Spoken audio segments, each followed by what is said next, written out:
こんにちは、アルシチャンネルです。今回は心を浄化する魔法の言葉。著者は角玲樹さん。アメリカの睡眠療法協会認定セラピストです。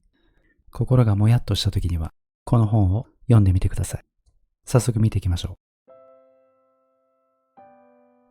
う。感情を選ぶ。気にする、気にしない。疑う、信じる。許さない、許す。感情を毎秒選ぶのです。意識的に。そしてその感情をしっかりと実行するのです。きちんと自分の感情を選ぶのです。自然発生的に湧き起こる感情に流されてばかりではなく、意識して選ぶのです。私はどんな感情で過ごしたいのか、どちらを選んでも良いのです。選んだのならどちらでも構いません。自分で意識的に選んだ感情ならばそれでいいのです。自分の心をコントロールするのです。はじめは意識して選んで実行。その結果が満足いくものなら、次回からは恐れずにきちんと選ぶことができるはず。これを繰り返していると、潜在意識はこのパターンを記憶し、楽しい結果につながる感情を自然と発生させてくれるのです。感謝を先取りする。例えば、今日一日を良い気分で過ごしたい。数ヶ月後の仕事を無事成し遂げたい。試験に合格したい。そのような時はつい、できますようにと祈りがちですが、今日からは、できました。ありがとうございます。と感謝の先取りをしてみましょう。今日も良い気分で過ごせました。ありがとうございます。無事に仕事を成し遂げることができました。ありがとうございます。合格しました。ありがとうございます。このありがとうございますという言葉には、とても大きくてポジティブなエネルギーがあります。望む未来をぐっと引き寄せる魔法の言葉です。時には紙に書いて活用してみてください。夢が予定になります。両親と和解する。両親との関係がうまくいっていない人は、人生を自分らしく歩むことに難しさを感じます。母親に対する安らぎの気持ちであったり、父親に対する信頼がないと、どうしても心の中に緊張感を持ってしまうからです。例えば仕事の面で親に心配かけたくないと考えていても、無意識に親に心配してほしいという思いがあるため、考えとは裏腹になかなか定職に就けなかったりすることがあるからです。両親との和解は人生の道筋をあなたが輝く方向へと導いてくれます。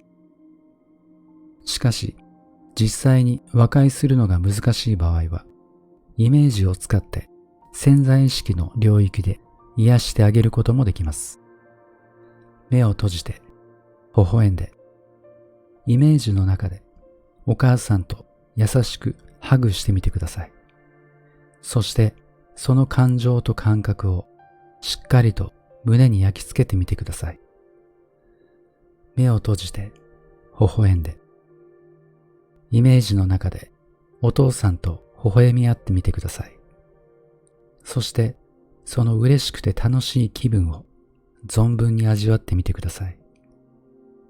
人間にだけ備わっている偉大なるイメージ力をフル活用することで、胸のつかえを取り除き、明るく楽しく過ごしましょう。問題と感情を分けて考える。思いがけなく問題が起こると、怒りや不安、孤独感など様々な感情が湧き上がってきます。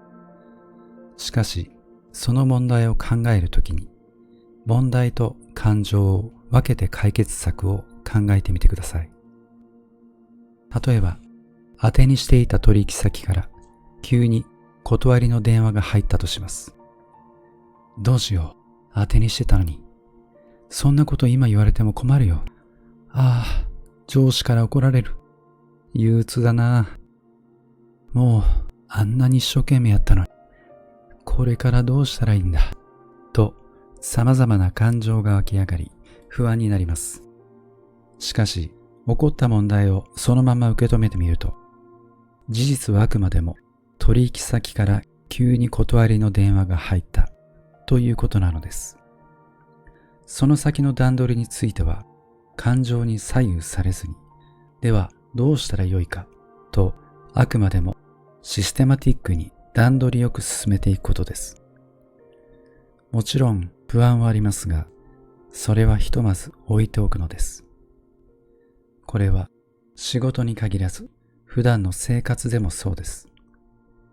楽しい時は良いのですが、何か問題が起こった時は、冷静になれるので試してみてください。今を生きる。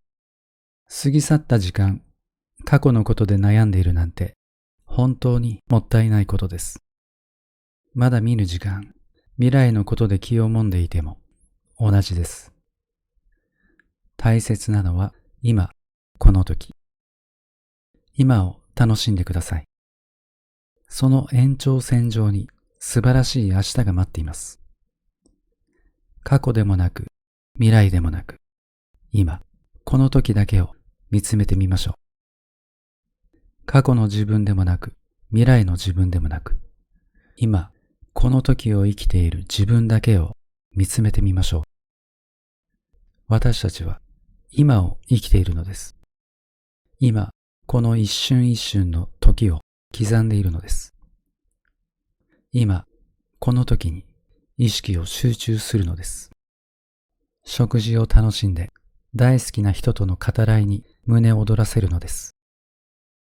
過去の失敗や不快な出来事、未来への不安や心配、そんなことに考えを巡らせている間に、今目の前にある幸せを見逃してしまっているかもしれません。とてももったいないことです。明日微笑むのではなく、今微笑んでみてください。他人に期待しない。今の自分より一段上に成長するためには、他人に期待せず、自分に期待することです。どうして〇〇をしてくれないのかと、家族やパートナー、友人や同僚に心の中または言葉や態度で要求していませんか？そして相手が自分の思い通りに行動しないと不機嫌になったりしていませんか？どうしてあれをしてくれないのかではなく、どうして私は私のために行動しないのかと自分に質問してみてください。相手に期待せず、自分に期待してください。他人と過去は変えられません。他人を自分の意のままに操ることなどできません。でも、自分と未来は変えられます。あなたは自分自身の心を支配できるのです。あなたの望む生き方とはどういうものですか？自分に大きな期待をしてみてください。きっと自分の心をコントロールすることができます。幸せを願う。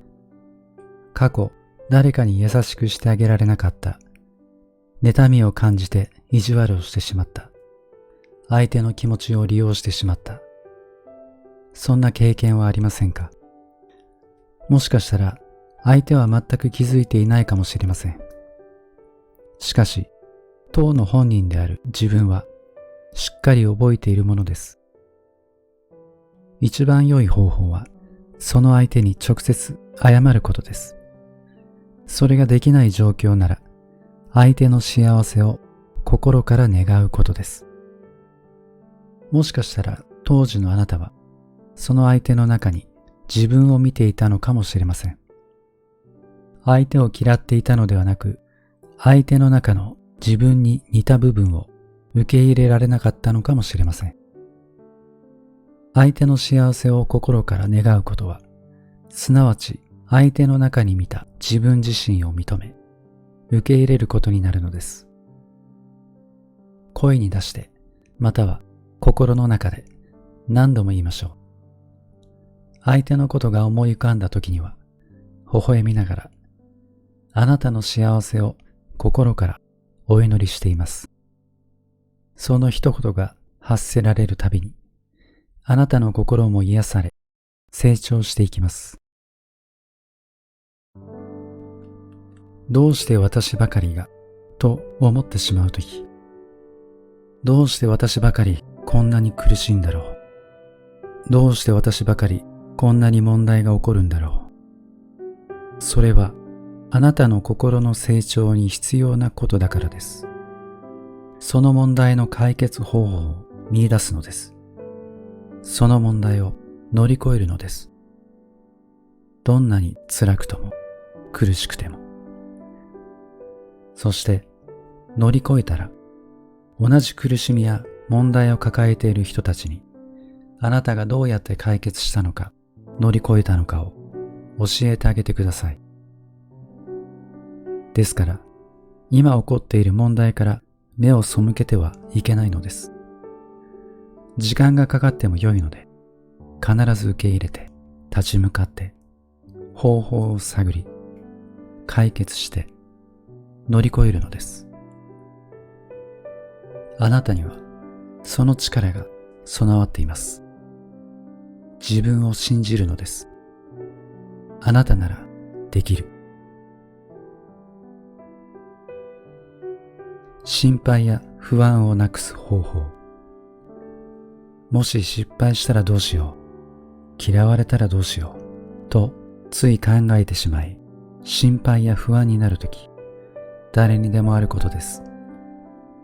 でも、本当に心配だったり不安だったりするのは、失敗したときに受けるあなたの感情、嫌われたときに受ける感情なのではないでしょうか。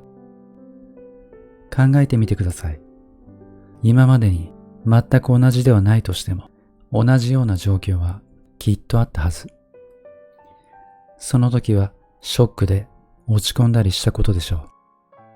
でも、その後はどうですか？思い返してみてください。乗り越えたからこそ、今のあなたがいるのではないでしょうか。もちろん、すべてが解決したということではないかもしれませんが、どうにかなっているのです。しかも、その時のおかげで、思ったより良い方向に向かったこともあるはずです。あなたは乗り越えてきたのです。自信を持ってください。乗り越えた瞬間、乗り越えようとした瞬間、失敗は姿を消し、すべてが学びだと気づくようになるのです。